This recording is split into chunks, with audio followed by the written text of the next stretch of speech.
지난번에 저희가 이제 공부했던 거 마태복음의 교차구조. 네, 마태복음이요. 마태복음의 교차구조를 봤죠. 마태복음 1장과 28장의 교차구조. 마태복음 2장과 27장의 교차구조. 마태복음 3장과 26장의 교차구조. 마태복음 4장과 25장의 교차구조. 그리고 마태복음 5, 6, 7장의 산상설교와 마태복음 24장 감남산설교의 교차 구조를 우리가 이제 지난번에 봤잖아요. 지난번에 이제 그걸 봤고,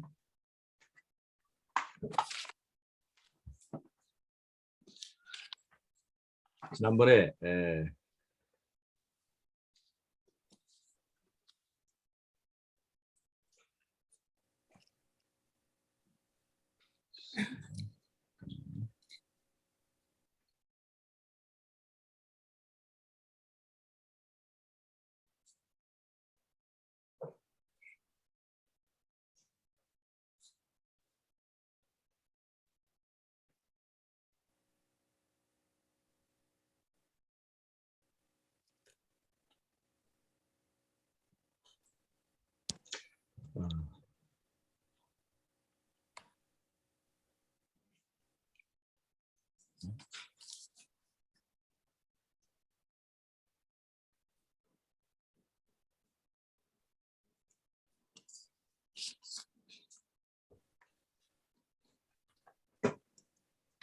지난번에 우리가 산상설교 8복, 우리가 8복을 좀 봤었죠. 8복의 제사 구조.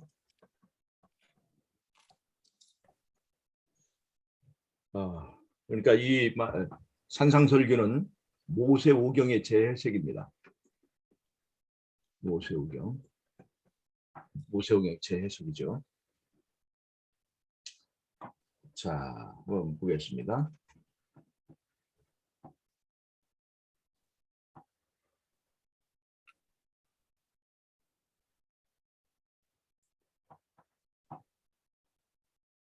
지난번에 이제 팔복을 봤고요.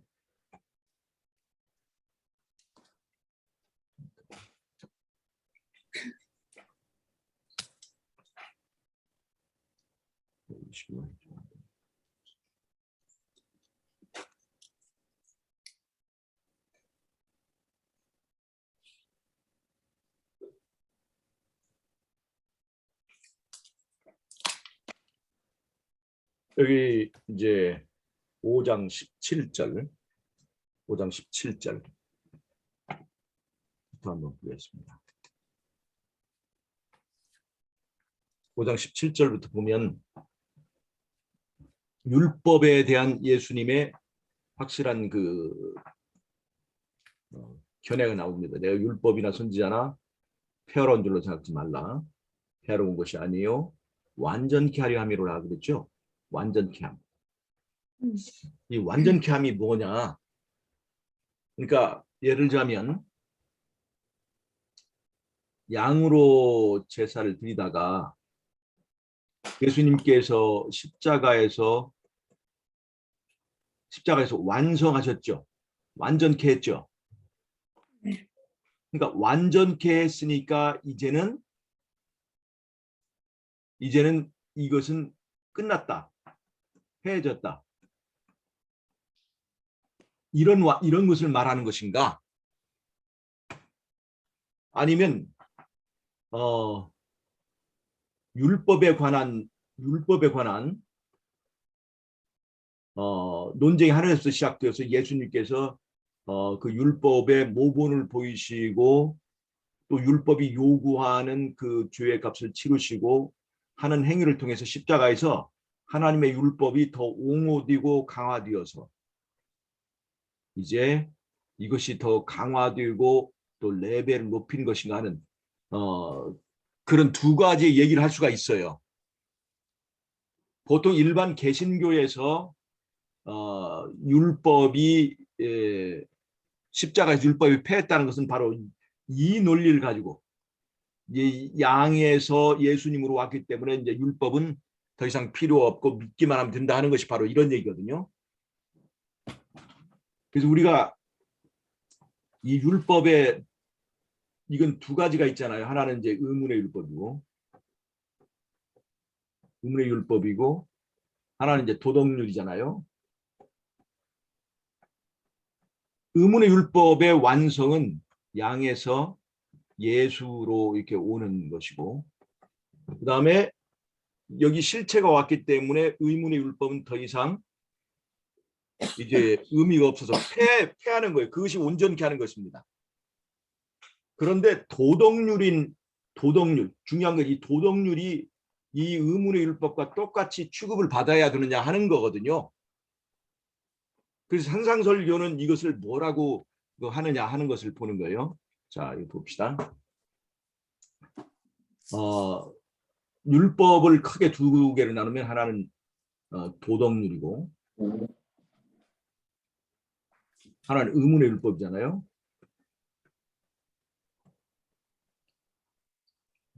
도덕률은 범주 전에 있었습니다. 범주 전부터 있었던 거예요. 의문의 율법은 범주 후에 나온 거예요. 자, 그러니까 이 도덕률은 다른 말로 하면 10계명인데 10계명인데요. 10계명의 압축이 뭐냐? 10계명의 압축. 그거는 나 외에 다른 신을 섬기지 말라예요. 즉 여호와를 섬기라는 겁니다. 여호와를 섬기라. 나 외에 다른 신을 섬기지 말라는 거죠. 그 하나 속에 모든 것이 들었습니다. 그럼 범주전 에덴 동산에 그 계명이 있었는가? 계명이 있었습니다. 그것이 뭐예요? 그것이 바로 선악과 계명입니다. 이것을 따먹지 말라. 즉 이것을 따먹는다는 것은 무엇과 연결됐어요?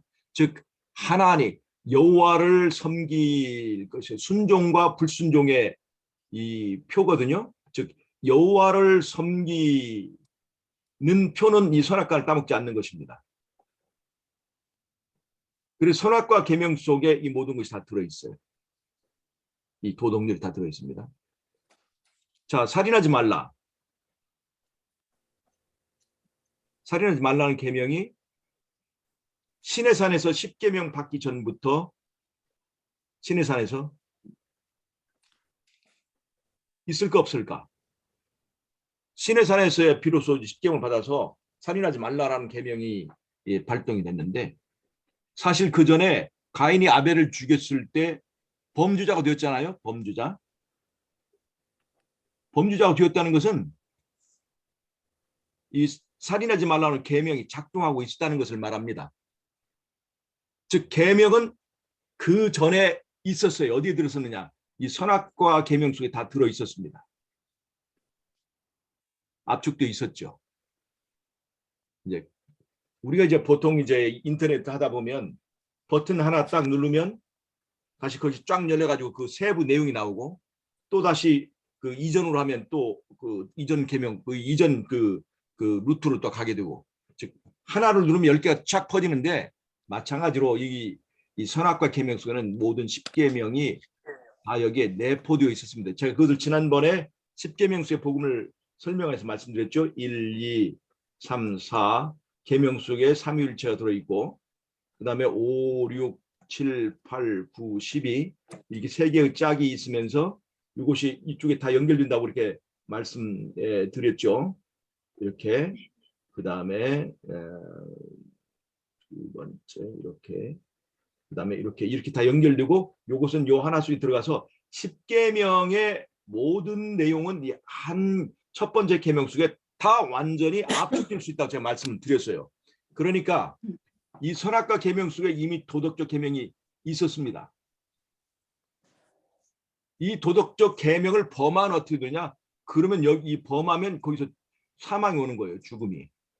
그러니까 도덕적 계명은 그 에덴 동산을 하나님의 나라를 지키는 울타리입니다.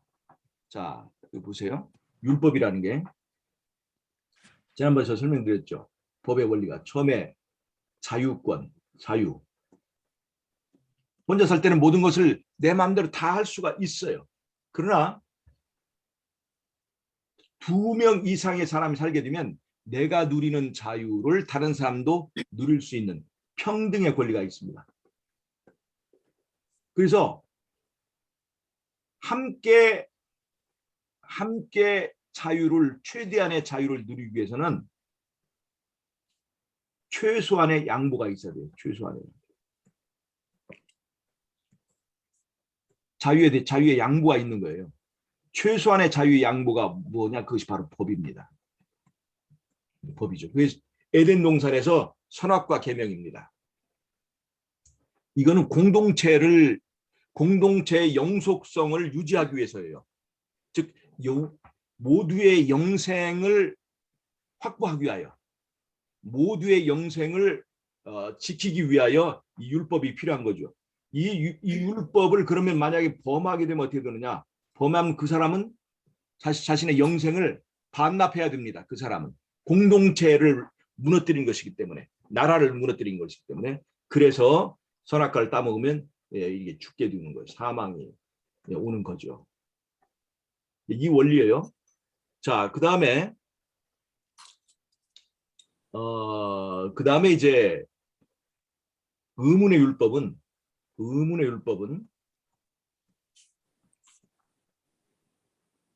범죄 후에 왔습니다. 아까 도덕률이 그 율법을 범하면 죽이는 법이고, 그 다음에 도덕률이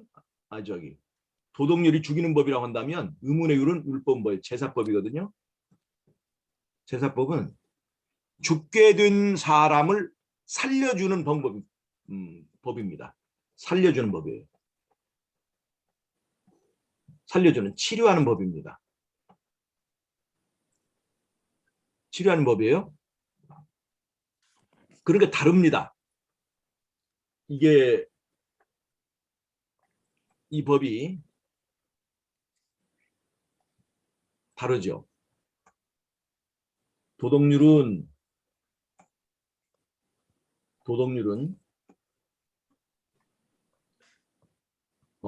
나라를 지키기 위해서, 그 국가를 지키기 위해서 그 법을 범하면 죽이는 법이고, 그다음에 의문율은 죽게 된 그 죄인을 살려주는 방법입니다. 살려주는 법이에요. 이거는 과거의 사건, 하나님, 왜 이 도덕률이 있느냐? 하나님이 창조하셨으니까, 그래서 하나님을 경배해야 되는 거예요. 즉 과거의 존재 기초를 두고 있습니다. 과거의 존재 기초가 되어 있습니다. 즉 창조해 주셨고 애굽에서 구속해 주셨으니까, 그래서 하나님을 경외해야 되는 것입니다. 다른 신이 아니라 하나님이 우리를 창조하셨고 하나님이 우리를 애굽에서 구원하셨기 때문에 우리는 하나님께 충성해야 되고 하나님께 경배해야 되는 거예요. 그 과거의 창조라고 하는 과거의 사건, 구속이라고 하는 과거의 그 사건에 그 법의 존재 기초가 있습니다. 의문율은요, 살려주는 법이죠.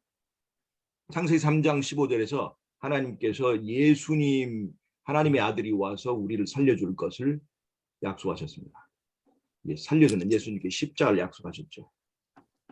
그런데 예수님이 오시기 전까지 이 사건을 가르쳐주는 제사법이 필요했어요. 양자와 제사드리는 제사법이 필요했습니다. 이거는 그림자고 이거는 실체입니다.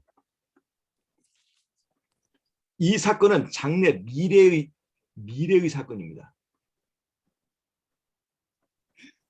미래의 사건이에요. 그러니까 미래의 사건에 포커스가 맞춰져 있는 의문율과 과거의 사건에 포커스가 맞춰져 있는 도덕률은 운영 원리가 다르다는 걸 알 수 있어요.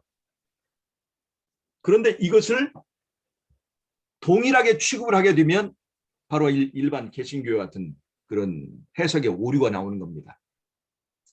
의문율은 미래 사건이 성취되면 드디어 이 그림자는 필요가 없습니다. 한시적인 거예요. 이 미래 사건이 이제 드디어 실행이 되면 이 그림자, 표상적 율법은 더 이상 필요가 없는 거죠. 이 의문율은 바로 그런 원리가 있습니다. 미래의 사건에 포커스를 맞춘 법은. 그러나 도덕률은 과거의 사건, 즉 창조해 주셨으니까, 구속해 주셨으니까. 그래서 우리가 안식일도 지키고, 그래서 우리가 여호와의 다른 신을 지켜서는 섬겨서는 안 되고, 우상을 만들어서는 안 되고, 그 하나님의 명령에 우리 순종해야 되는 것이에요. 그래서 이게 서로 운영 원리가 완전히 다른 것을 이 둘을 구별하지 않고 똑같이 하나로 취급하게 되면 지금 안식일도 이제 안식일도 마음대로 이렇게 바꾸고 하잖아요. 여러분 안식일도 의문율에 속하는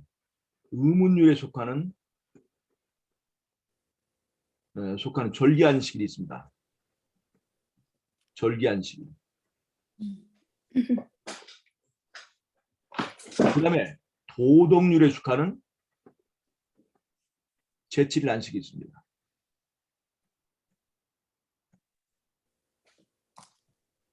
제7일 안식일이 있어요.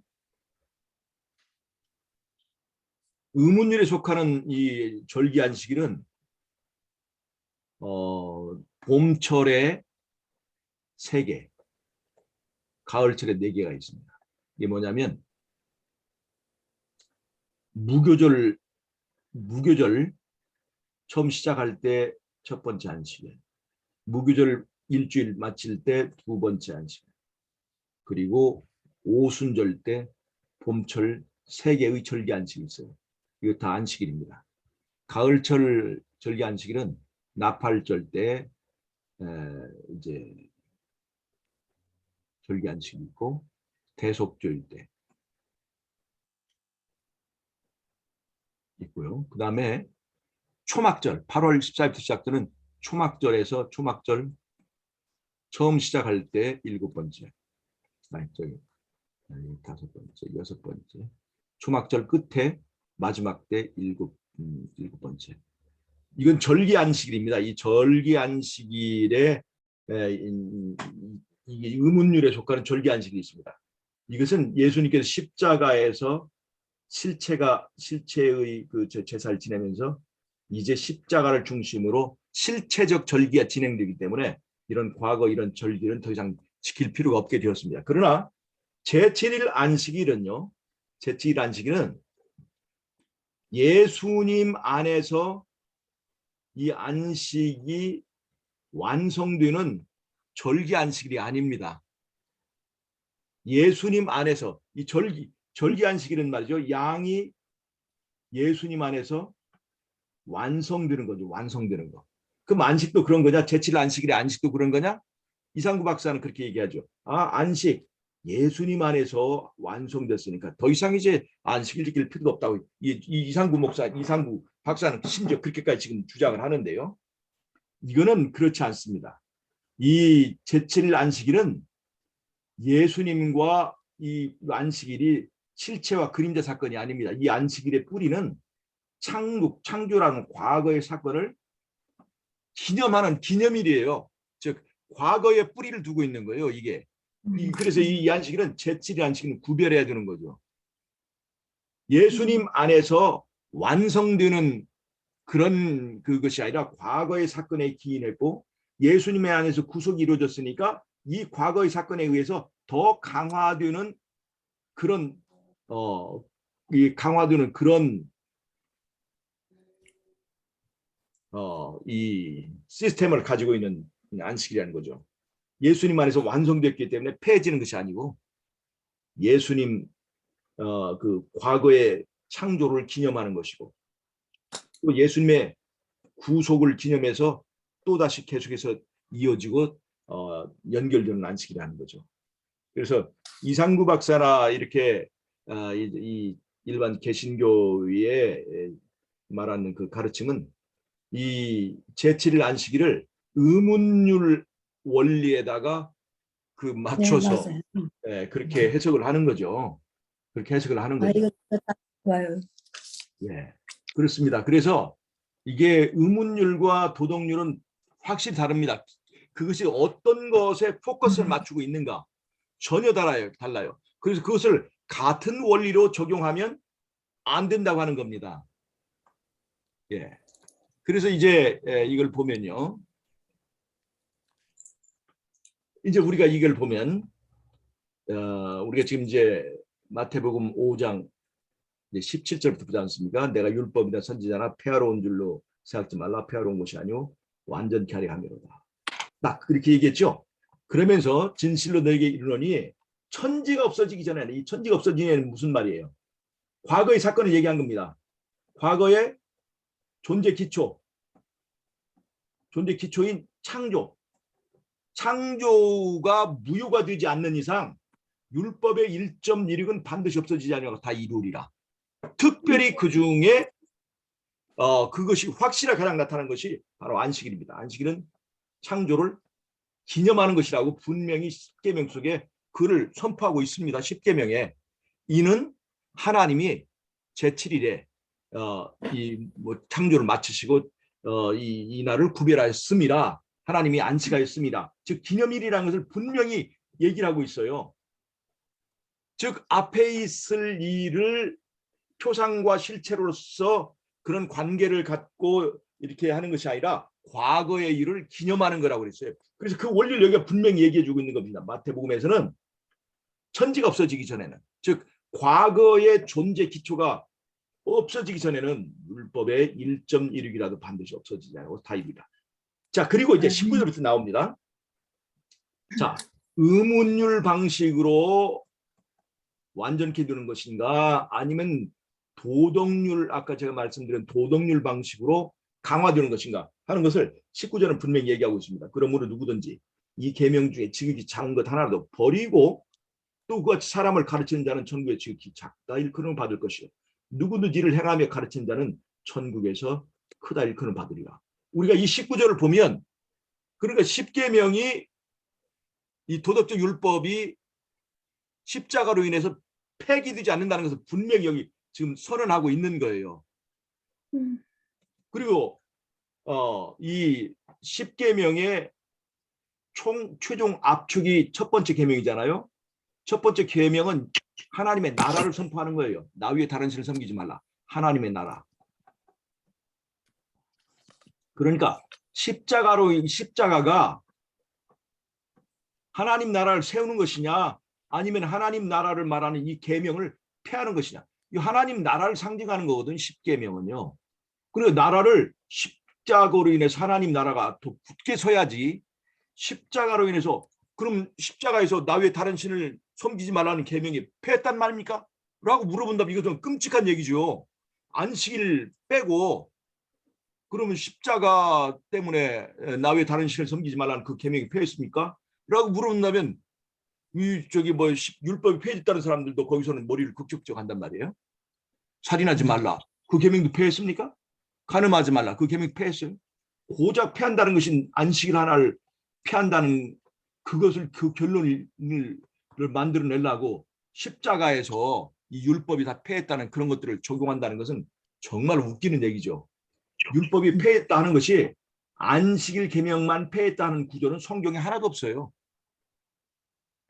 만약에 폐했다면 율법 전체를 다 폐기 처분해야죠. 그런다면 하나님의 나라가 완전히 무너져 버리는 것이니까 그건 말이 안 맞고 이치에 맞지 않아요. 그리고 여기 19절에 보면 누구든지 이 계명 중에 지극히 작은 하나도 버리고 그같이 가르치면 천국에 지극히 잘다 그런 받을 것이다.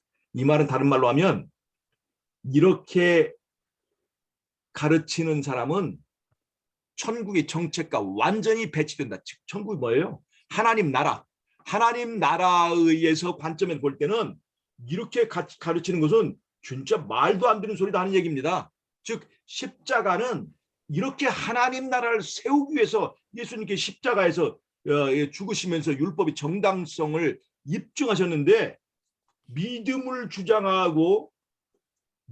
주장하면서 믿음이 율법을 폐했다고 해서 하나님 나라를 폐하고 있다면 이 믿음은 적그리스도의 믿음이라고 하는 것입니다. 그래서 산상설교를 기준으로 보면요, 절대로 있을 수가 없습니다. 이 계명 중에 지극히 작은 것, 왜 이렇게 지극히 작은 것이라고 할까요? 진짜 하나님께서는 이 마지막 때에 이 적그리스도 세력들이 하나님의 계명을 변개하고 율법의 지극히 작은 변개를 통해서 적그리스도의 권세를 세울 줄을 미리 알고 얘기를 하신 거예요. 미리 알고 이것을 미리 알지 않았더라면 이런 것을 할 수가 없습니다. 10계명 중에서 안식일에서 일요일로 바꾸는 건 지극히 작은 거 하나죠. 지극히 작은 거 하나. 근데 그 지극히 작은 건 하나가 지금 이 개신교를 세우고 카톨릭을 세우지 않습니까? 그런데 이 산상설교는 그거에 대해서 완전한 선고를 하는 거예요. 그것은 그것을 가르쳐서 여의도 순복음교회에 큰 건물을 만들고 무슨 개신교의 큰 교회 건물을 세울지는 모르지만, 그거는 천국에서는 청천벽력과 같은 그런 그 월토당토 인정받지 않는 기별이다 하는 것을 말하고 있습니다.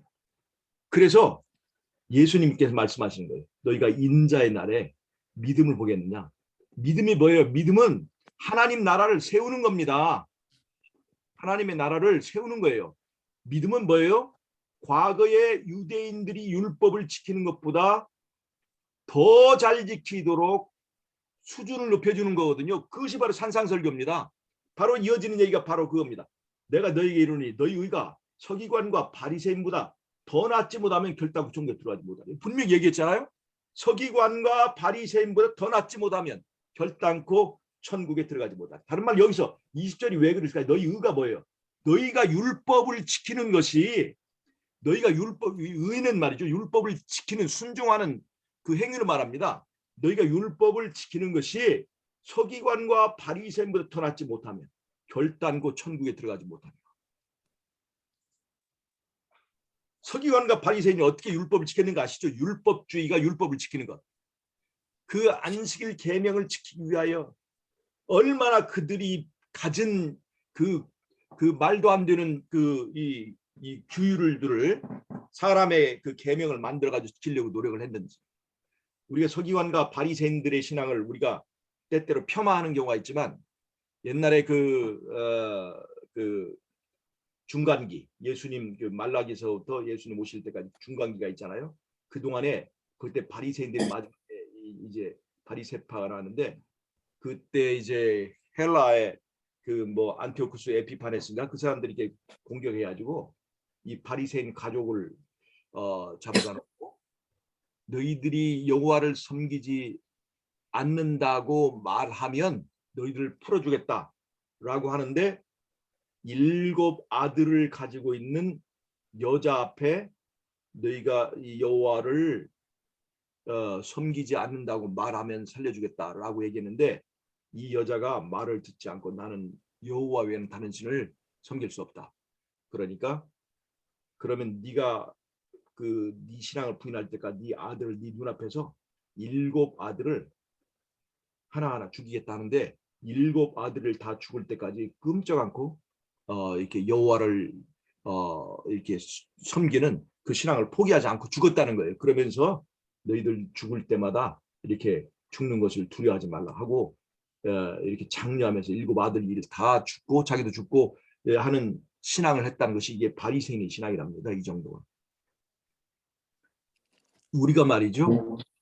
우리가 때로는 바리새인의 신앙, 서기관의 신앙을 무시하는 경우가 있지만, 우리가 말이에요. 양 잡아서 제사 드리던 시대와 믿음으로 제사 드리는 이 시대의 레벨이 더 높아지라고 산상설교를 주신 건데, 우리가 과연 과거에 유대인들이 하던 것보다 더 경건하게 예배를 드릴까? 그들보다 더 진짜 진심으로 하나님께 경배를 드릴까 생각해 보면 저는 때때로 깜짝깜짝 제가 죄송할 때가 많습니다. 그렇죠.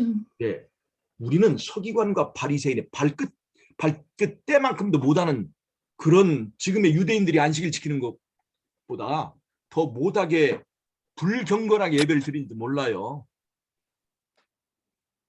근데 여기 말했습니다. 누구든지 서기관과 바리새인보다 더 낫지 못하는. 이게 뭐냐면 서기관과 바리새인의 신앙을 폄하하는 것이 아니라 그 위로 올라서라고 지금 산상설교를 얘기하고 있어요.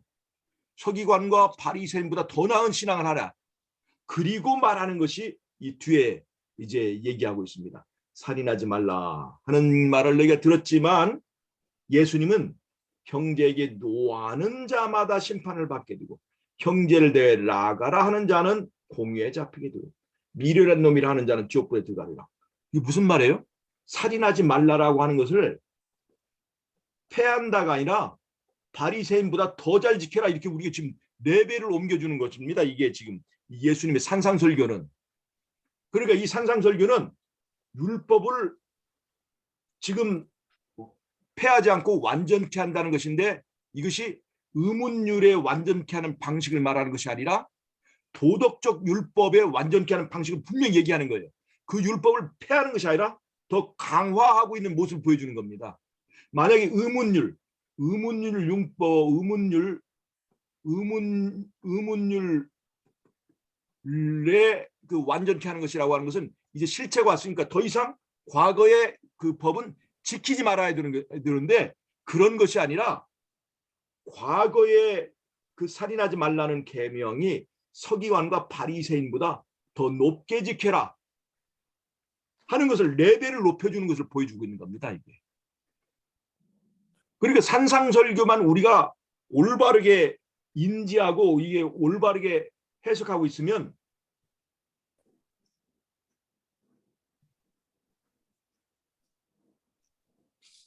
이것만 해석하고 있으면 지금 안식일을 폐하거나 그 뭐 쉽게 율법이 십자가에서 폐했다고 하는 것은 진짜 완전히 정말 그 맞지 않는 그런 얘기라고 볼 수가 있죠. 이 산상설교를 그 분명히 얘기하고 있습니다. 그것을 이제 이후에 이 5장 이후에 그걸 다 얘기하고 있습니다. 살인하지 말라 하는 계명.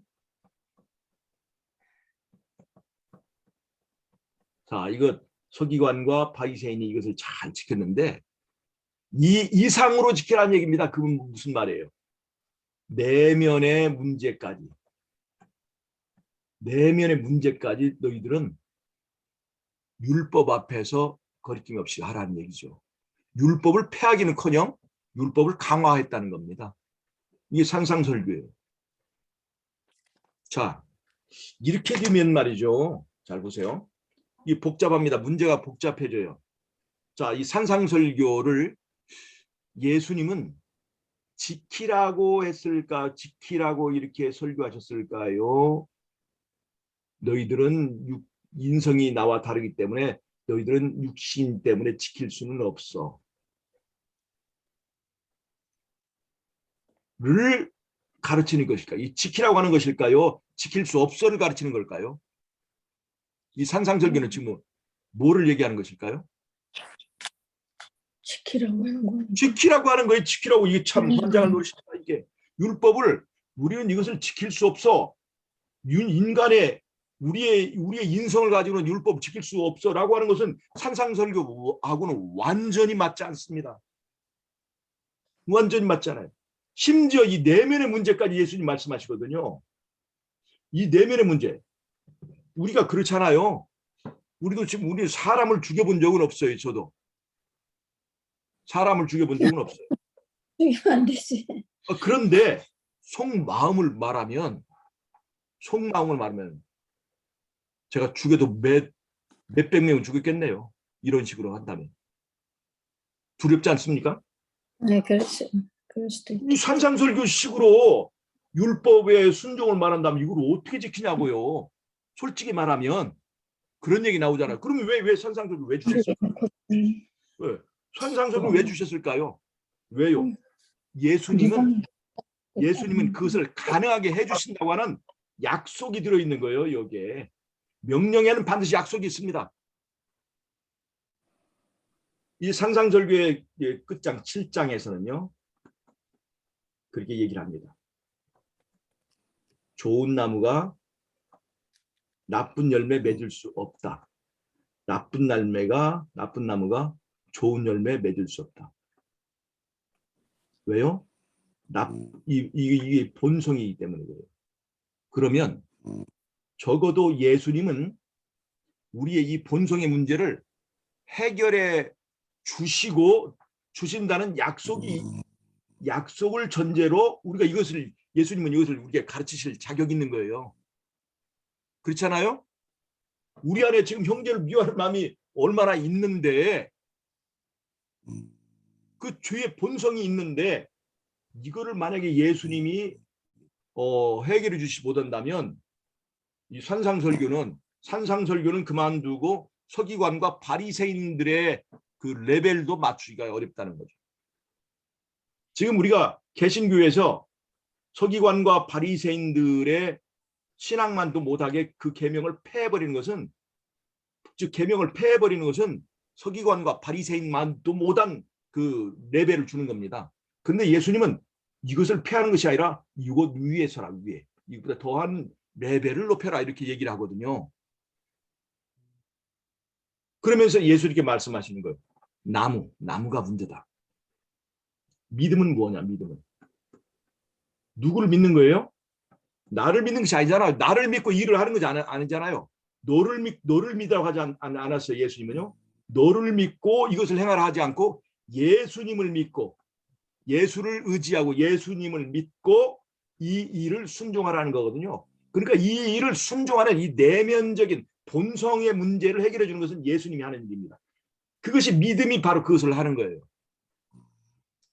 그것이 바로 창세기 3장 15절에서의 약속입니다. 그게 뭐예요? 뱀과 여자 사이에 원수 되게 주었다.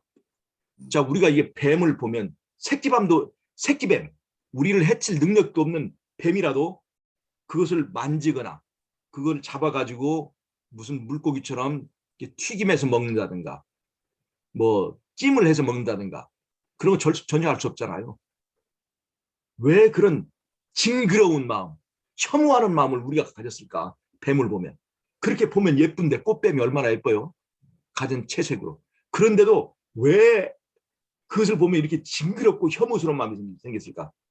그건 바로 창세기 3장의 사건 때문에 그렇거든요. 근데 무슨 말이냐면 예수님은 너희가 진실로 나를 믿고 내 안에 있는 능력을 활용하기만 한다면 내 안에 있는 나의 본성을 너의 본성으로 가져다 쓰기만 한다면 바로 죄가 뱀처럼 이렇게 징그럽게 만들어 주겠다는 약속이 있어요. 그것이 뭐예요? 그게 나쁜 나무를 좋은 나무로 바꿔주는 것입니다. 우리가 이 나쁜 나무가 좋은 나무로 바꿔지기만 한다면 거기는 절대로 나쁜 열매가 맺힐 수 없다는 거예요. 이 산상설교는 우리에게 확실하게 그것을 만들어주는 이 말씀을 지킬 수 있는 방법을 확실하게 보여주고 있습니다. 예수님을 믿는 그 믿음은요, 즉 나를 믿고는 이게 절대 안 되죠. 내 인성도 믿을 수 없고, 그러나 예수님의 인성을 믿고 예수님의 능력과 성령 안에서 우리에게 주시는 그 본성을 구하고 또 그것을 믿고 우리가 이 산상설교에 서기관과 바리새인보다 더 나은 신앙을 할 수 있도록 우리에게 가르쳐 주시는 것이 이 산상설교의 표준이요 기준이라는 것입니다. 그런데 우리가 이런 걸 놔두고 자, 산상설교 분명히 우리 보고 이달을 지금 지키라고 얘기하는 거예요. 지키라고. 지금 서기관과 바리새인만큼도 못하고 있는데 그 이상의 레벨을 하라고 하니까 미치고 환장할 노릇이죠. 그래서 여기서 나를 믿는 사람들이요. 이걸 뭐라고 하는 얘기냐면 우리가 율법을 지키는 것은 불가능하다. 이게 틀린 말이에요. 예수님 없을 때는 우리는 율법 지키는 건 완전히 불가능했습니다. 근데 문제는 예수 믿고도 우리의 육신 때문에, 육신의 인성 때문에 자꾸 이거를 핑계대 가지고 이것이 불가능하다 하면, 그러면 산상설교를 우리에게 가르쳐 주시는 예수님은 뭡니까? 독재자죠. 지킬 수 없는 것을 이렇게 말씀하시다니, 이게 사단의 전략이죠. 이게 지킬 수도 없고 본성 때문에 예수님과는 우리는 본성이 다르다는 걸 알 수 있는데 이런 산상설교를, 이건 예수님이나 지키는 거지 우리 같은 인성을 가진 사람이 어떻게 지켜요? 그래서 우리는 믿음으로 구원을 받습니다. 믿음으로. 지키는 건 포기. 그래서 믿음으로 구원받는 거예요. 얼마나 좋아요 이게. 이 믿음은요, 지킬 수 없는 것을 지킬 수 있게 해주는 능력입니다. 이 믿음이. 산상설교는 이렇게 우리의 자신을 바꿔줄 수 있는 하나님의 약속을 전제로 이것을 지금 말씀하시는 거예요. 이것이 안 된다고 하는 것은 나를 믿기 때문에 안 되는 거예요. 그러나 예수님을 믿는 사람은요, 이것을 불가능하다고 하지 않습니다. 자, 보세요. 산상설교에서는 완전을 말합니다. 완전. 자, 완전을 말해요. 자, 보십시오. 마태복음.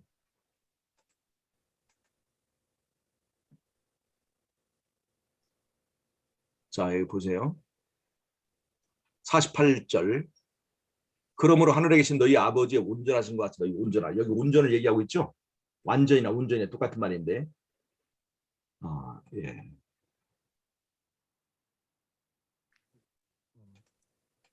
자, 여기서 산상설교에서 말하는 이 온전이 뭐냐? 이제까지 산상설교에서는 무엇을 얘기하고 있냐면요, 레벨이 높은 율법을 얘기하고 있었어요.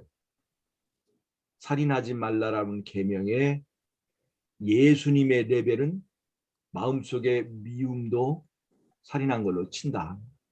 마음속에 간음도 간음한 걸로 친다. 그러면서 이렇게 얘기하고 있어요. 누가 억지로 오리를 가려고 하거든 십리를 가라. 바리새인들의 레벨은 오리예요. 오리. 억지로 오리를 하려고 그랬어요. 근데 예수님의 믿음의 도리는 억지가 아니라 좋아서 심리로 가는 것이거든요. 이거는 본성이 바뀌어졌습니다. 그 다음에 이제 너희가 서기관과 바리새인들은 너희 원수는 미워하고 너희 그 친구는 사랑하라, 이웃은 사랑하라 이렇게 얘기했는데 예수님은 뭐라고 그러냐면 원수도 사랑하라. 이것이 지금 레벨을 올리는, 지금 마태복음 5장에 지금 계속해서 통일된 기별을 얘기하고 있어요. 서기관과 바리새인들은 네 이웃을 사랑해. 근데 예수님은 지금 원수까지도 사랑해요.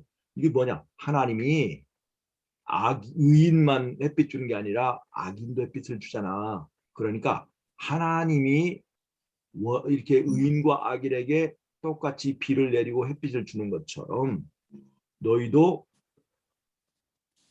이웃만 사랑하는 것이 아니라 원수도 사랑하라 하는 걸 얘기해 주고 있는 거예요. 즉 여기서의 이 산상설교에서의 완전은요, 이 마태복음 5장에서 말하고 있는 그 내용 전체를 말하고 있는 것입니다. 즉 서기관과 바리새인보다 더 높은 십자가를 믿고 예수님을 믿는 사람들의 더 높은 레벨의 이 말씀들을 순종하라.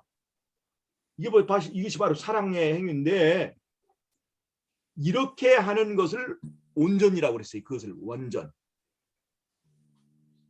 하나님이 의인과 악인에게 골고루 햇빛을 주는 것처럼 너희도 원수를 사랑하라. 이것이 완전이라는 거야. 이것이 완전.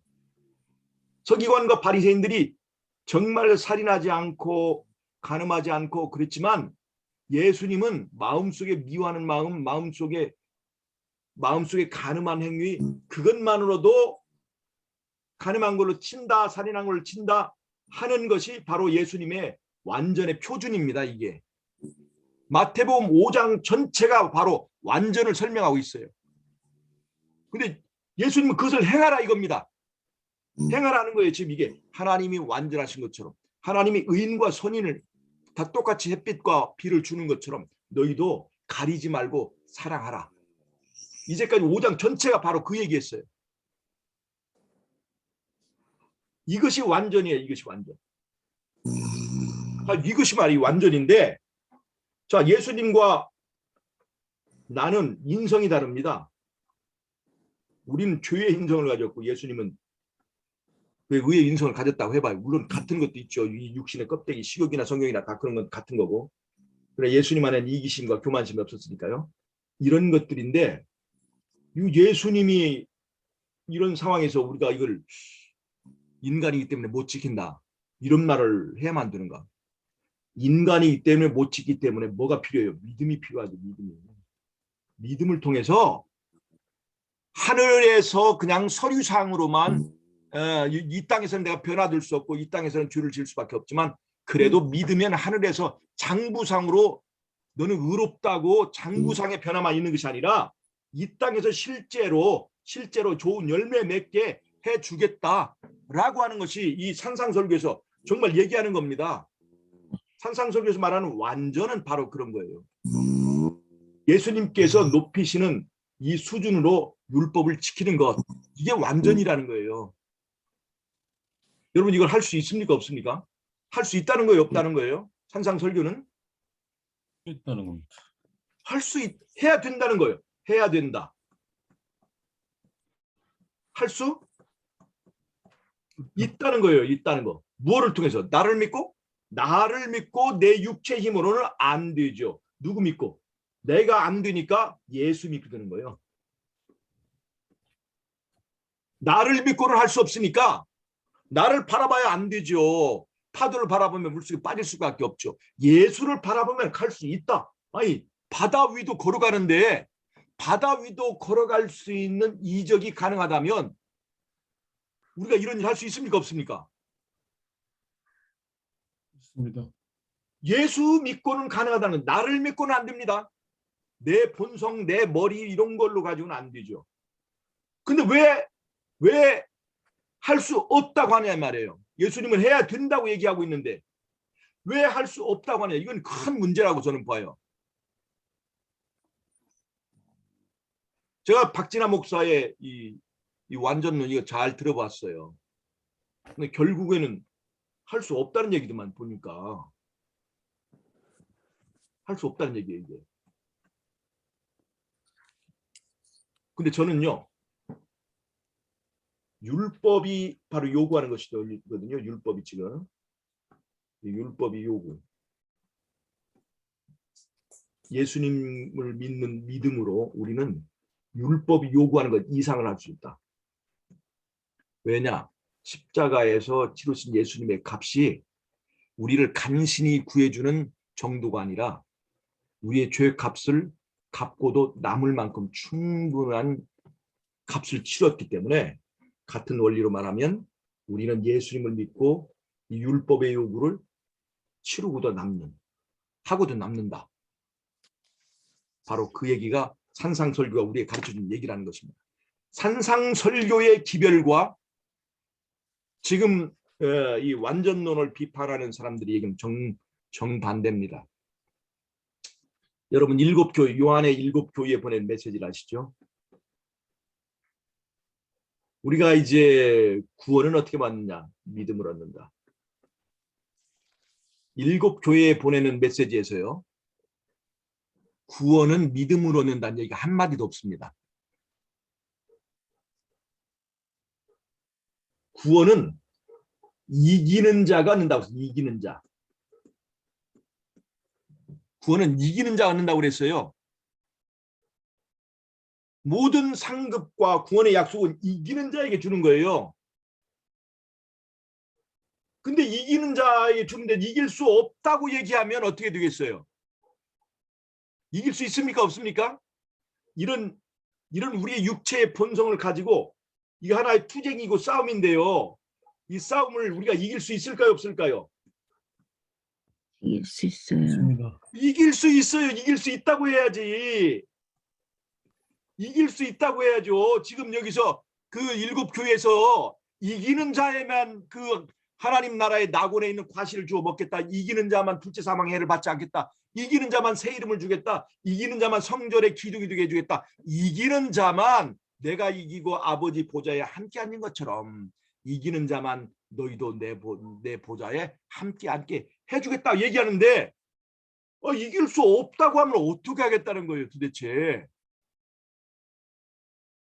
저는 요즘에 우리 이 성경을 가르친다고 하는 사람들의 설교를 들어보면 결국에는 이길 수 없다는 거야. 이길 수 없지만 믿으면 하늘에서 이긴 걸로 쳐준다는 얘기인데 그 얘기입니까? 이길 수 없다는 것은 바로 이 땅에서 열매를 얘기하는 거잖아. 열매를요. 이 산상설교에서는요. 불법을 행하는 자들아 그렇게 얘기했어요. 불법을 행하는 자들아.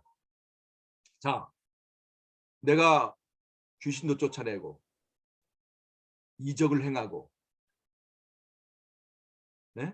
병도 고치고 했는데 예수님은 내가 너를 알지 못한다. 이 불법을 행하는 자. 불법은 뭐예요? 말씀에 순종하지 않는 자들이에요. 자, 이 뭐예요? 병 고치고 그다음에 이적을 행하고 방언하고 이런 사람들이 바로 믿음을 주장하는 사람들이에요.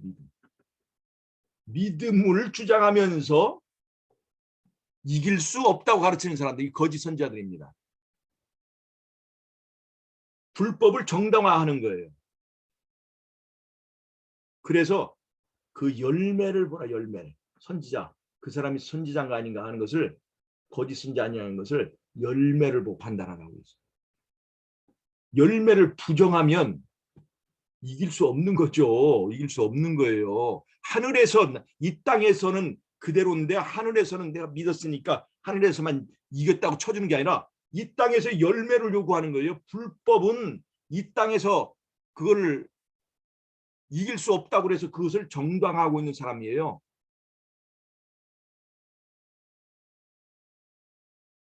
누구를 믿고 하라는 거예요? 나를 믿고? 내 힘으로 안 되니까? 내 인성이 문제가 있으니까 예수님의 인성을 힘입어서 이기라고 하는 거죠. 우리가 믿음이 너무나 남발되고 있잖아. 믿음이. 그 믿음은 뭐예요? 이기는 겁니다. 이기는 거예요. 세상을 이기면 이것이니 곧 너희의 믿음이라고 그랬잖아요. 믿음은 이기는 것입니다. 이길 수 있다는 것을 부정하면서 믿음을 주장하면 거짓 선지자입니다. 자, 이해가 되십니까? 제가 오늘 드린 말씀 이해가 되세요? 예. 이거 굉장히 중요한 얘기라고 생각합니다. 절대로 이길 수 없다고 하는 사람들, 그거는 정말로 마지막 때 대쟁투에서 우리를 탈락시키는 그런 거짓 기별입니다. 특별히 이것이 마지막 때 언제 나타나느냐. 은혜 시기가 끝나고요. 어느 시점. 여기서 끝입니다. 은혜 시기가 끝나고. 바로 예수님이 재림하는 게 아니에요. 여기에 7재앙이 들어갑니다. 그리고 이때 예수님의 재림이 있습니다. 요 사이에 아마겟돈 전쟁이 있어요. 아마겟돈 전쟁이 있습니다. 여기서 은혜 시기 다 끝났습니다. 운명이 결정됐어요. 이후에 중보가 끝났습니다. 중보가 이후로는 더 이상 없습니다. 없어요. 이제 중보 없어요. 여기서 만약에 종이 한 장 훔쳤다. 이 사람 어떻게 될까요? 요걸로 죽습니다. 우리 얼마 전에 우리 교인 아들 하나가요.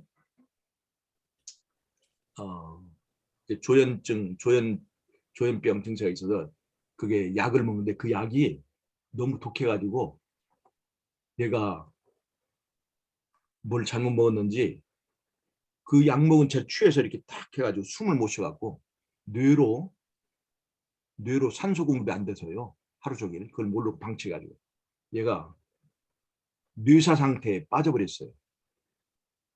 잠깐 동안. 그래가지고 면역성이 산소 공급이 안 되니까 면역성이 뚝 떨어져가지고 면역성이 떨어지니까 말이죠. 얘가 그냥 갑자기 폐렴이 들고 결핵이 들어버렸어요. 그 잠깐 사이에. 그러니까 면역성이 있을 때는 폐렴균이 있어도 이기고 결핵균이 있어도 이기는 건데 이게 없는 게 아니거든요. 면역성이 떨어지니까 바로 그냥 결핵이 걸리고 폐렴이 걸려버렸어요. 바로. 이제 깨어나서 이제 자가 호흡을 하고 살아났는데 여기서 은혜 시가 끝나기까지 우리가요 이기는 자로 인쳐지지 않으면 이 아마겟돈 전쟁에서 이길 수 없습니다. 여기 이 은혜 시가 끝나기 전에 우리는 이기는 자로 인쳐져야 돼요. 즉 우리가 예수님과 완벽하게 하나 되는 믿음이 인쳐져야 돼. 믿음이. 예수님과 내가 완전히 하나로 인쳐져야만 이 과정을, 이 아마겟돈 전쟁이 이 세상 역사 중에서 가장 견디기 힘든 시험의 때 전쟁입니다. 여기서 이기는 자야 돼야 돼. 이기는 자. 그러려면 여기서 준비가 끝나야 됩니다. 이것이 재림 준비예요. 이것이 재림 준비. 그러니까 이 산상설교의 가르침이 얼마나 중요한 걸 아시겠죠? 산상설교는 너희가 이기는 자가 돼야 된다. 너희가 정말로 이것을 위해서 불법을 행하는 자가 되면 안 된다고 가르치고 있는 거예요. 그래서 이것이 마태복음 24장의 종말론 설교와 연결된 겁니다. 이 산상설교와요. 이것이 대쟁투의, 즉 산상설교의 마태복음 5, 6, 7장은 사단과 예수님과의 대쟁투를 전제로 이것을 이해를 해야만 올바르게 이해를 하는 거예요.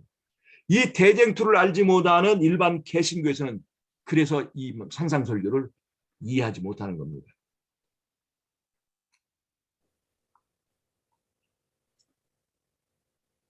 이 사이를 어떻게 견딜 거예요?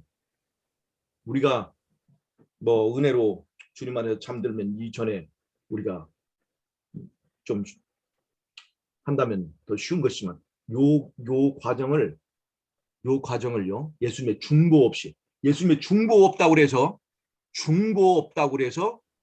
내 힘으로 이걸 견디는 게 아닙니다. 이거 예수 믿고 견디는 거예요. 예수 믿음으로. 이 과정에도 중보는 죄의 처리를 하지 않는다는 거예요. 여기서는 죄 지으면 끝이에요. 안식 문제뿐만 아니라 조그만 죄 하나, 폐렴균, 결핵균 하나라도 여기서 면역성 없이 지나가면 다 이거 죽습니다. 중보 없이는요, 종이 한 장 훔친 거라도 그냥 우리의 생명은 끝이에요. 그러니까 이런 마지막 때에 이렇게 이런 중요한 경계선 사이에 있는 우리가 산상설교를 다시 한번 살펴보고 하나님 나라에서 요구하는 것이 무엇인가 하는 걸 분명하게 파악해 볼 필요가 있다 하는 것을 제가 오늘 말씀을 드립니다. 네, 오늘 여기까지만 하겠습니다. 아멘. 감사합니다. 네. 혹시 질문할 것이 있으십니까? 장로님, 예. 그 박진아 목사님 설교 중에 예. 지금 시대에 나이 들어서 안식일을 깨닫고 지금 잠자는 자는 복이 있고 특별 부활에 일어난다고 예.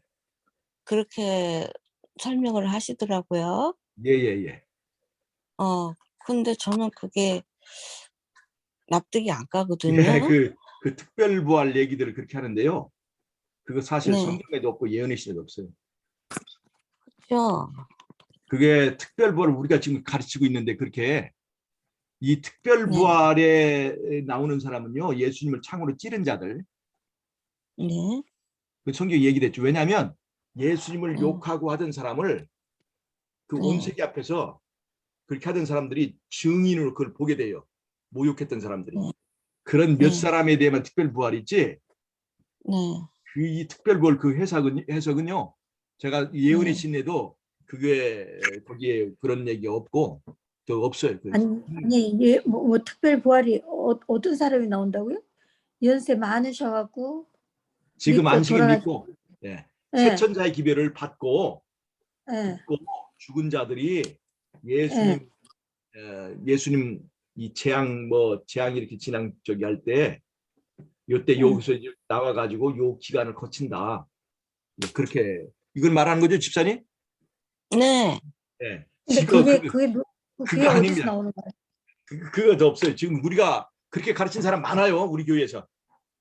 아니 그래서 뭐 그거 엘렌 G 화이트 여사도 그때 다시 일어난다. 그런 특별벌로 예. 일어난다고 막 그렇게 그런 얘기. 얘기하니까 그건 분명히 오류라고 봐요.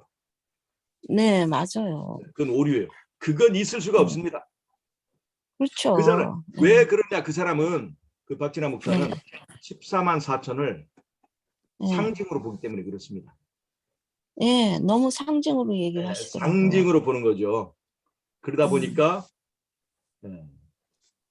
제가 왜 14만 4천을 실수라고 보는데 문제가 없는 거 얘기했죠. 14만 4천을 최대치로 보면 네. 문제가 있어요. 최대치. 네. 그러나 네. 우리가 알고 보면 은혜 시기 전에 이 14만 4천이 빼고 그 외에도 수많은 사람이 여기 있습니다. 믿고 주 안에 잠드는 자가 있어요. 네. 14만 4천 마지막에 살아서 이 전쟁, 이 게임에 참여하는 자, 이 전쟁에 참여하는 자. 그래서 네.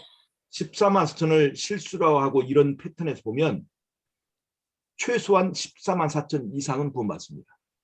이건 은혜 아닙니까?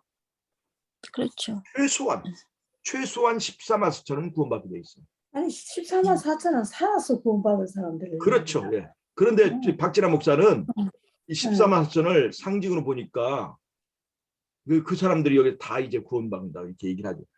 거기서 나오는 오류예요. 거기서 나오는 오류. 네. 아니 살아서 구원받을 자인데 어떻게 연세 많으신 분이 돌아가서 다 아마 예언의 신께나 좀 뭔 읽었다고 얘기인지 하는 분들이 그렇게 얘기해요. 과거의 또 그런 세천자의 얘기 기별 처음 듣는데. 아니에요. 과거의 세천자의 기별을 듣고 잠든 자들이 예. 이 첫째 부활, 둘째 부활에 환란의 과정을 거치고 예수님을 공중에서 영접한다 하는 얘기예요. 그걸 특별부활이라고 하는데 성경에 그런 특별부활의 의미가 그렇게 쓰인 적이 없습니다. 특별부활은 예수님 재림할 때에 원래는 부활하지 말았어야 될 사람들인데 그 재림의 광경을 보기 위해서 찌른 자도 볼 것이요. 그런 사람들이 예. 예수님 재림할 때 같이 일어난다는 거지 그 이전에 일어나 가지고 이 환란을 통과한다 그런 얘기가 아닙니다. 지사님 아시겠죠? 그렇죠. 그러니까 네. 특별 부활이 예수님 초림하실 때 부활하실 때 그 죽은 성도가 한 24명이 같이 깨어나셔서 예수님 승천하실 때 같이 가셨다고 우리가 알고 있잖아요. 그건 특별 부활이죠. 예, 그 맥락에서 특별 부활이죠. 장로- 지금 마지막 때. 예. 그거 아닙니다. 그리고 장로들. 아마겟돈 전쟁에 대해서 조금 설명해 주실 수 있으세요? 지금 시간이. 아마겟돈 전쟁이라고 하는데 참 말씀하신 얘기 제가 조금 설명을 할게요. 아마겟돈 전쟁이라는 것은 원래 무기또. 아마겟돈이 하루 무기또 하루 메기돈 그런 것이거든요. 그러니까 이게 무기또 산인데 무기또 산입니다. 무기또 산이 뭐냐면 모리아 산이에요. 네. 근데 연애 신에 그렇게 돼 있긴 해요. 하나님의 아들이 음성이 잠자는 성도들을 불러일으킬 때 지구는 크게 흔들렸다. 그들의 부름에 응하여 여기에 보면은 영광스럽게 영원히 죽지 않는 불면의 옷을 입고 나왔어. 그렇게 살아남은 성도들과. 그건 마지막 때 일어나는 거죠. 성도들. 그게 마지막 때 일어나는 거죠. 이게 뭐냐면 무기또 사망의 흔적을 진치되 무덤에서 내려갔던 그건 예수님 재림할 때인데. 그 재림할 때예요. 그게 재림할 때 이제 그런 그 성도들이 특별하게 부활해가지고 환란을 같이 통과한다 그런 얘기는 하나도 없어요. 환란을 통과하는 게 아니라 변화되어 무덤에서 함께 이게 끌어올려 공중에서 그들이 그거는 우리가 말하는 정상적인 그 부활이고 그 다음에 이 특별 부활은 그들이 특별 부활을 먼저 해. 그보다 먼저 부활을 해가지고 함께 환란을 통과한다. 살아서 환란을 통과한다. 그들이 살아서 환란을 통과한다는 거예요. 살아서 환란을 통과하려면 환란 전에 부활을 해야죠. 그렇지. 살아서 환란을 통과해야 된다 이 말이에요. 그러면 우리가 이제 이 14만 4천은 살아서 환란을 통과하는 사람들이라고 하잖아요. 근데 세천사 기별을 듣고 죽었단 말이에요. 그럼 죽었으니까 살아서 통과하려면 그들이 여기서 부활을 해야 돼. 부활을 해가지고 살아서 환란을 통과한다 이렇게 해야 하는 건데 그건 웃기는 얘기죠. 그건 아니고 말씀 예. 그때 일어났고 있습니다. 바로 그겁니다. 예, 살아서 환란 통과하기 위해서는 부활을 해야 되는 거예요. 그거 아니죠. 그거 아닙니다. 전혀 이게 어색. 근데 이게 박진아 목사만 그렇게 가르치는 게 아니에요. 아마 그래요. 우리 교회의 성경을 가르친다는 90%는 그렇게 가르칠 거요. 난 또 그런 얘기 처음 들어봐요. 지금 그 얘기는 우리는 그렇게 안 배웠는데. 아니 그렇게 가르칩니다. 90%는 그렇게 가르칠 거요. 아마 신장님도 그걸 알고 계실 텐데. 신장님도 그렇게 생각하시죠? 아니요. 저도 그렇게 생각하지 않습니다. 그렇습니까? 장로님 많은 사람들이 그렇게 가르칩니다. 예언의 신 좀 안다 하는 분들은 그렇게 가르쳐요. 근데 보세요. 아니 그러니까, 예언의 신을 아는 사람이 그렇게 가르치는 사람이 어디 있어? 그렇게 가르쳐요. 그렇게. 그 어떻게 됐든 간에. 이제? 예. 오히려 이 14만 천은 환란을 통과해야 된다고 하니까 그걸 맞추려고 그럼 환란 통과하려면 그 전에 부활해서 환란을 통과해서 이들이 14만 천이다. 셀 수 없는 물이다. 아니 성경에도 살아서 그거 할 사람 14만 4천이라고 그래요. 예언의 신의 일부분을 오역 설명을 잘못해서 그런 거예요. 자, 제가 무기토 전쟁 조금만 말씀드리고 하루 무기토 산이거든요. 무기토는 평지예요, 평지. 근데 무기토 가까이 어떤 산이냐면 갈멜산이 있습니다. 갈멜산이 있어요.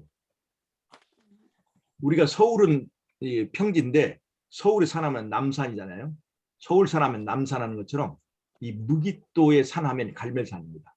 갈멜산에서 옛날에 엘리야와 바알 선지자들 간에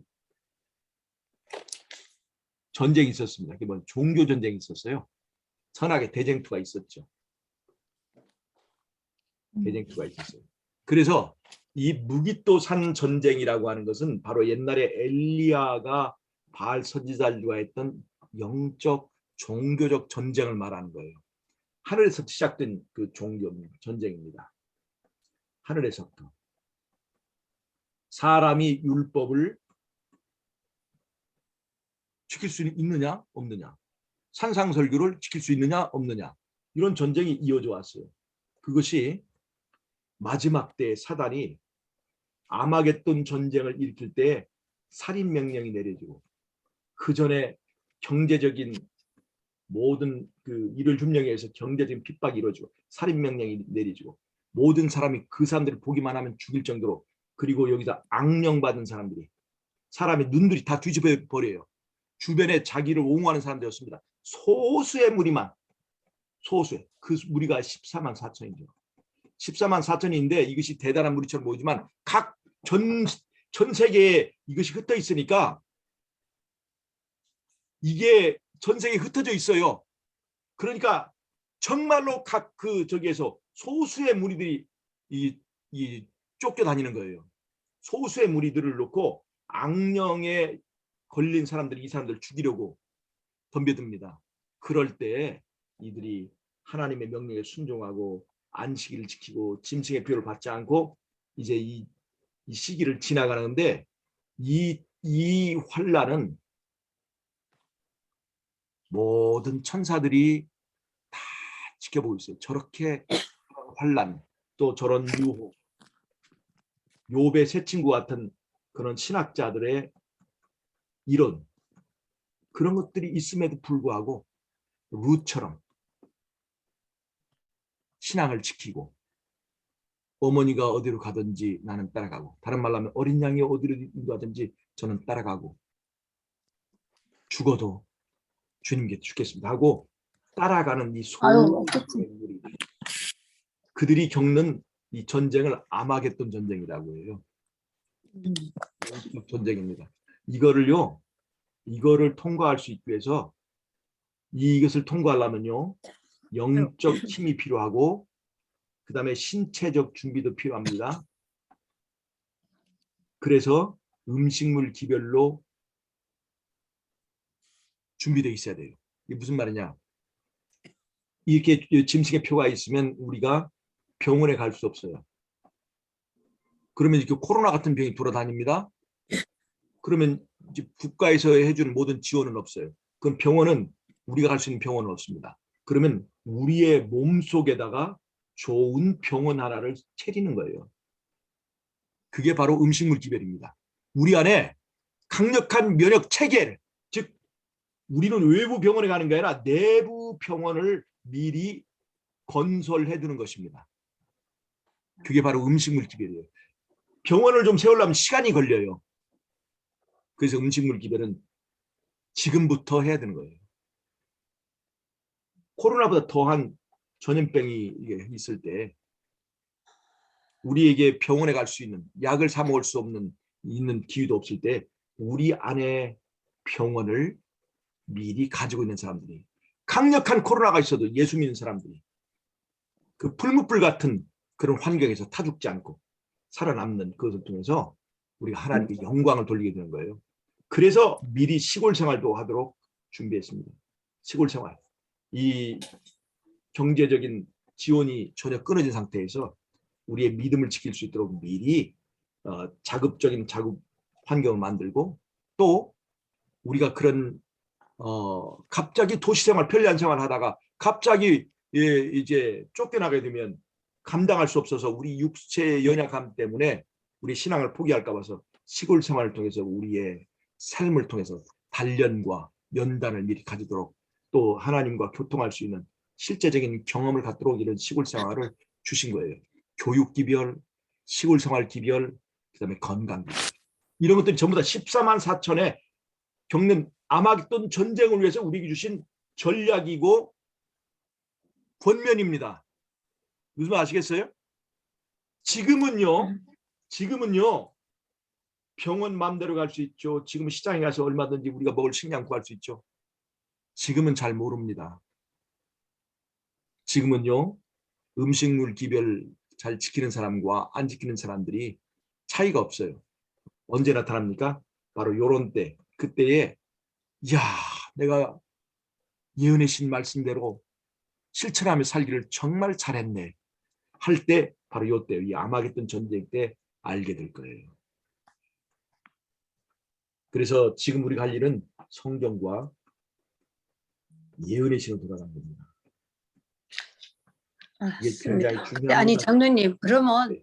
예수님이 재림하실 때 예. 아담 이후로 죽은 모든 의인들은 다 일어나야 될 거 아니에요? 그렇죠. 다 일어나죠. 의인들은 다 일어나죠. 네, 의인들은 다 일어나야 될 거 아닙니까? 그렇습니다. 예, 예. 네, 의인들은 다 일어나지만 악인은 그를 찌른 자도 볼 것이요 했으니 그런 그 특별히 몇 사람들. 예수님에 예. 관계된 사람만 일어나는 그렇습니다. 것이고, 예, 예. 그리고 모든 악인들은 천년이라는 기간이 있다가 그렇죠. 심판의 때 이제 그것이 예, 되지. 그렇죠, 그렇죠. 그게 그 맞는 거지. 예, 예. 그 네. 뭐, 특별 부활 이론을 그런 식으로 적용하면, 부활을 끝이에요. 그렇게 해야 그게 예, 예. 정리를 하고 해야지. 그렇게 그게 맞죠? 그 백인숙 우리 집사님, 신장사님 맞습니다. 그 박진아 목사님의 얘기를 들어보면 제가 하는 얘기와 차이점을 아실 수 있겠죠? 그럼요. 예, 맞습니다. 그래갖고 제가 저도 많이. 예, 그러니까 그분이 얘기하시는 거는 아니 예수님 오실 때는 그게 필요가 없잖아요. 특별 그럼요, 부활도 예. 있을. 그 아까 14만 4천 때문에 그런 거예요. 14만 4천에. 아니 의인과 악인이 같은 시기에 일어나는 특별한 부활이 있다는 것이 있다고 그랬잖아요. 예, 예. 그건 이제 저기 있어요. 네. 그런 건데, 그 환란을 위해서 특별히 부활하는 거 없습니다. 그건 말이 안 되는 거고요. 환란을 겪으려고 일어나는 거는. 4천만이 잡겠네요. 그렇죠? 예, 그 저기 그 하여튼 그분의 그 오류는 14만 4천에 되는 오류에서 나오는 거예요. 뭐 아니 그걸 실수로 보든 뭐 그걸로 보든 간에 어떻게 그런 오류가 있어? 그 박진아 목사 그걸 오류로 박진아 목사만 하는 게 아니에요. 그 예언의 신 만다는 사람 다 그렇게 해석합니다. 설마. 아, 그렇게 해요. 아니요, 옛날에 강정국 목사님. 예, 예. 누구요? 그때 부활 예, 맞아요. 목사님도 그렇게 하는 사람 강정구 많습니다. 목사님이요? LG 화이 여사도 그때 일어난다고 했어요. 그렇게 하는 사람 많아요. 네. 저기 강정구 장로님 얘기하시는 거예요? 아니, 그런- 강병국. 강병국. 강병구 목사님 그렇게 말씀하셨다고? 예, 그럼요. 그렇게 맞아요. 그럴 거예요. 그래서 어디엔가 예언의 신에 그 말씀이 있어요. 엘렌 와이트. 뭐 이제 그렇게 얘기하는데 그거는 해석을 잘못한 거예요. 이런 크다란 원리를 무시하고 그렇게 하는 거예요. 근데 성경에는 그렇게 기록이 돼 있어. 이렇게 기록이 돼 있어. 제가 말한 대로. 성경과 예언의 신도 마찬가지고요. 그렇게 예.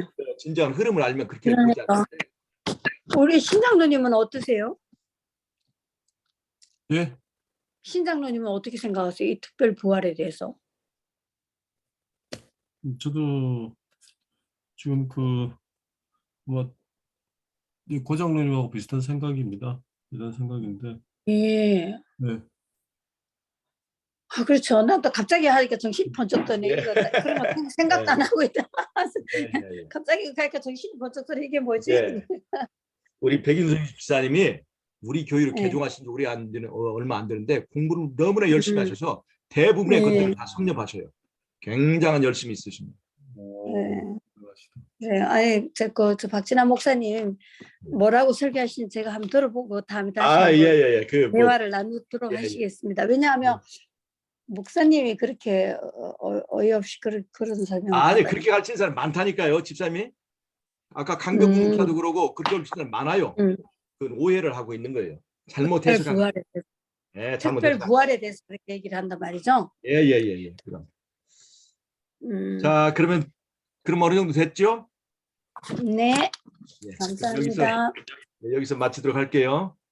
네. 네, 감사합니다. 네.